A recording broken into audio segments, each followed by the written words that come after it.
বুবাই ও অভিজিতের অ্যাক্সিডেন্টের সমস্ত প্রমাণ লোপাট করে দিল ঈশা। হ্যাঁ বন্ধুরা, নিমফুলের মধু সিরিয়ালে আজকের পর্বে তোমরা এরকমটাই দেখতে পাবে। পুরো গল্পটা জানতে হলে প্লিজ লাইক দিয়ে সঙ্গে থেকো। বিকাশ যখন ডায়েরি লিখে নেয় সেই সময়ই এসে হাজির হয় আহিরের বাবা, আর তার সাথে এসে হাজির হয় ঈশা আর তার বর, এবং উপর মহল থেকে পুলিশ অফিসাররাও আসে। এসে বিকাশকে বলে যে তোমার কি করে সাহস হলো এই কেসটা নিয়ে ডায়েরি লেখানোর। বিকাশকে বলে যে কোনো ডায়েরি হবে না। বিকাশ বলে যে আমি ডায়েরি লিখেছি, একজন স্পটেই মারা গেছে আর একজন বাঁচবে কিনা তার ঠিক নেই।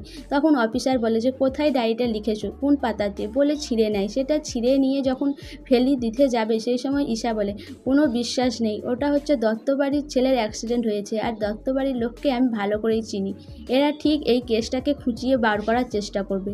এরপরেই ঈশা কী করে কাগজটা পুড়িয়ে দেয়। ঈশা বলে কোনো প্রমাণ রাখা যাবে না, সব প্রমাণই লোপাট করে দিতে হবে, না হলে আলোক পর্ণাকে আমি ভালো করেই চিনি। এদিকে দেখানো হয় যে পর্ণা, সৃজন আর চয়ন তারা থানার উদ্দেশ্যে আসে। তারা যখন থানাতে আসে তারা থানাতে এসে দেখে যে কোথাও কিছুই নেই। তারা অফিসারকে জিজ্ঞাসা করে যে আজকে যে অ্যাক্সিডেন্টটা হলো সেটা কে করেছে, কিভাবে হয়েছে, আপনি কিছু জানেন? তখন তিনি বলে যে হ্যাঁ, অ্যাক্সিডেন্টটা হয়েছে শুনেছি, আপনারা কি তাদের বাড়ির লোক? কোথা থেকে আসছেন? পর্ণা জানায় যে আমরা হাসপাতাল থেকে আসছি। তখন অফিসার বলে যে ভালো আছে ছেলেটি, এইসব জিজ্ঞাসা করে। পর্ণা বলে যে কি ব্যাপার, আপনারা কোনো খোঁজ পেয়েছেন? তখনই অফিসার মনে মনে ভাবে। দেখানো হয় যে বিকাশকে ওই থানা থেকে সরিয়ে দেওয়া হয়। বিকাশকে বলে যে এই থানাতে তোমাকে এখন থাকতে হবে না, তুমি কদিনের জন্য লম্বা ছুটি নিয়ে ঘুরে এসো। আর এদিকে ঈশা বলে যেখানে ট্রাফিক সিগন্যাল রয়েছে সেখানে যে সিসি ক্যামেরাগুলো রয়েছে সব সিসি ক্যামেরার ফুটেজগুলো নষ্ট করে দাও, যেন কোনোভাবেই আলোক পর্ণা প্রমাণ জোগাড় করতে না পারে।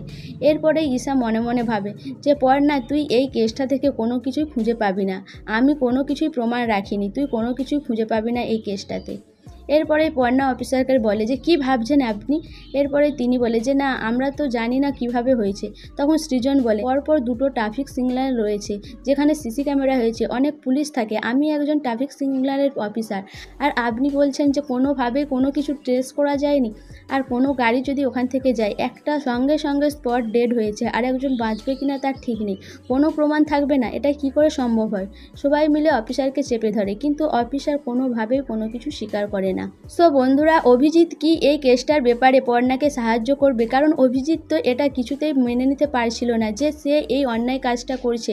সে একজন অফিসার হয়ে একটা নিরীহ ছেলে যে মারা গেছে আর তাকে যে মেরে ফেলেছে তাকে এইভাবে ছাড়তে সে কিছুতেই রাজি হয় না। তাই সেই কি পর্ণাকে গিয়ে সাহায্য করবে এই কেসটার ব্যাপারে? তোমাদের কি মনে হয় অবশ্যই আমাকে কমেন্ট করে জানাবে। আর আমার ভিডিওটা ভালো লাগলে প্লিজ সাবস্ক্রাইব করে দিও আর লাইক, কমেন্ট, শেয়ার করো।